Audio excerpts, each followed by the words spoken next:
Here's number one. Review your performance, whether it's communication or whether it's activity or whether it's a CEO or whether it's on the job. Here's what my father said, a seminar in a sentence. I wish he was here to give it, but since he's not here, in his honor, I will give his seminar in a sentence. Here it is. Always do more than you get paid for to make an investment in your future. Now, some unions would argue with us on this. So review your performance. Face your fears. I don't know what challenges you might have in going over the stuff we've been going over in terms of amending your philosophy or going back and, redoing some stuff that you might have messed up. Face all your fears. That's how you conquer them. Next, refine your goals. I don't know what ambitions you've had up until now, but this weekend would be a good time to start the process. We're going to talk about our goals workshop before our session is over this weekend. Maybe that will help stimulate you to set some higher goals, reach for some higher purpose, go for something beyond what you thought you could do. By the time this weekend's over, you might double, triple, quadruple the amount of goals, purpose, all the things you think you can accomplish. You could multiply that by 10 by the time we finish here on Sunday. Yes, you got to believe in God, and you got to believe in the community, and you've got to believe in the possibilities. You've got to believe in the economy. You've got to believe that tomorrow can be better than today.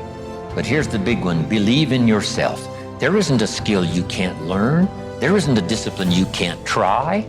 There isn't a class you couldn't take. There isn't a book you couldn't read.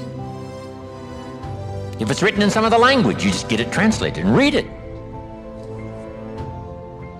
Invest your profits. We're going to talk now about this before the weekend is over on financial independence. And I'm going to give you some excellent advice. Here was one of the philosophies Mr. Schoaf gave me, along with Mary Kay. Here's what he said. Profits are better than wages. Wages make you a living. Profits make you a fortune. Mary Kay and I went for that.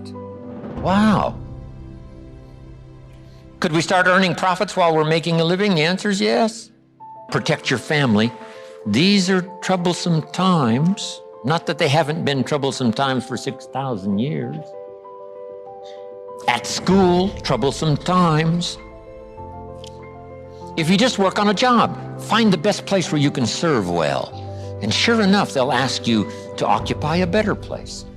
And if you keep doing a job well, the guy says, well, if I had a better job, I'd really pour it on. But I got this lousy job, so I just goof off. See, that's the philosophy of disaster. So you've got a lousy job. Do the very best you can. That's your best way out. It's not to do less than you could, but to do the best you can. With that philosophy, your life can take great leaps forward. Here's a Bible phrase that says, if you work on your gifts, they will make room for you. They'll make a place for you. Demand integrity from yourself. You can't demand integrity from someone else. Integrity is like loyalty. You can't demand it of someone else. You can only demand it of yourself. Be the best example of loyalty, and you'll get some loyal followers. Be the best example of integrity, and you'll have people surround you that have integrity. Lead the way. Next, welcome the disciplines. Can't give you much better advice than that, because disciplines create the reality. Disciplines build bridges, build cities. Disciplines. A well-disciplined activity creates abundance, creates uniqueness, productivity. Next, fight for what's right. It's a fight we're in. Storyteller says, and there was great war in heaven. Wow, you mean way back there? Yes. 1/3 of the angels conspired. I asked Bill Bailey, how long do you suppose it took 1/3 of these angels to get together? Did they conduct meetings? I don't know. Bailey says the storyteller doesn't say. I said, then we're supposed to use our imagination. I don't know. It does say finally the great war occurred.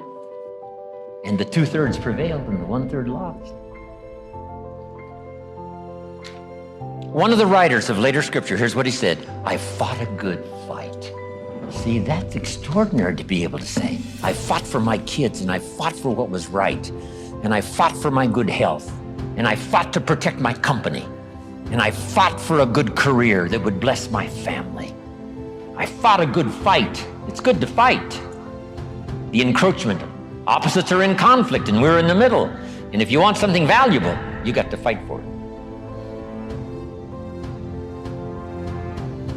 Then this writer also said, not only have I fought a good fight, and I'll finish with this, and I got a much longer list, but maybe I can cover these at another time. He said, I fought a good fight, and I kept the faith.